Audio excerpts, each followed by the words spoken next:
it's a whole ecosystem of companies that are kind of coming together to make this possible. Here's a few examples of the people that are working with us. There's a lot more that are still not ready to announce, but will be coming out soon. The good news, though, is that central banks are thinking about this, and there has been a recognition that in the digital realm, central banks need to quickly adopt a new framework. I know as I'm listening to the other speakers talking about currencies, it's a loose term. People just say, well, we can trade this currency or that currency or make up a new currency. And we have to be careful when we talk about currency, because currency is essentially a sovereign instrument. And in every country, it is underpinned by the law of the nation, or in some cases, the law of the union. And these currencies represent a liability on the central bank.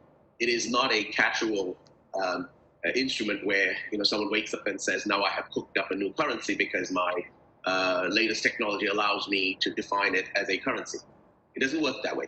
So the point that you're raising, Tom, is that we have sovereign instruments that are underpinned by the law of the nation that creates a currency that works within the nation's boundaries.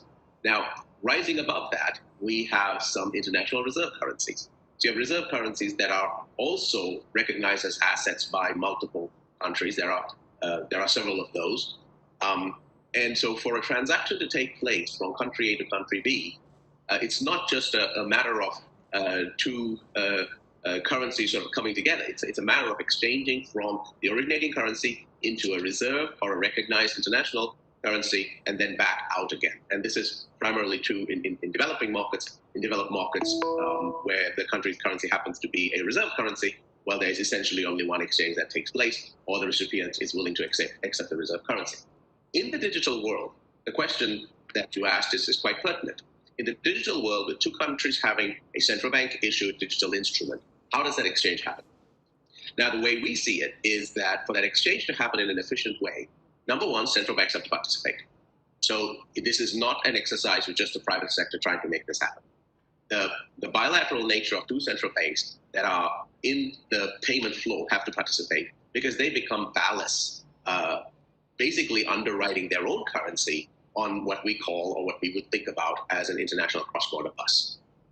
Once they are the ballast on this cross-border bus, private sector participants can participate because they're essentially regulated by their in-country central bank, and the rules of the road are pretty well defined. And so there can be a direct connection between private sector participants in country A and private sector participants in country B. In the middle, there has to be an automated mechanism for the exchange to take place, meaning country A's originating currency gets converted into an exchange currency, and country B then subsequently turns it back into the local currency. And this whole process can be automated as long as the security boundaries of the bus are secure, so that the liquidity or the transaction within the bus can be ensured. Exchange from A to B, A to common currency back to B can take place. The participation of the central banks is what provides the ballast on this bus.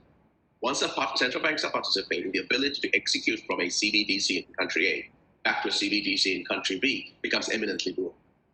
The technology then that allows this to happen has to be essentially adopted by the central banks. And this is what e-currency focuses on, is to really allow central banks to get up to par on the technology such that the private sector participants, whether that be commercial banks, e-money operators, payment service providers, or even new entrants like some of my colleagues are, can then participate on it to allow for this cross-border thing to happen. I want to go back to the original point I made when I spoke earlier, which is eliminating the risk components, the settlement risk component, the counterparty risk component, and ultimately reducing the amount of liquidity needed to execute a cross-border transaction is what will bring the cost of cross-border transactions down and the risks associated with cross-border transactions down. So that's what we try to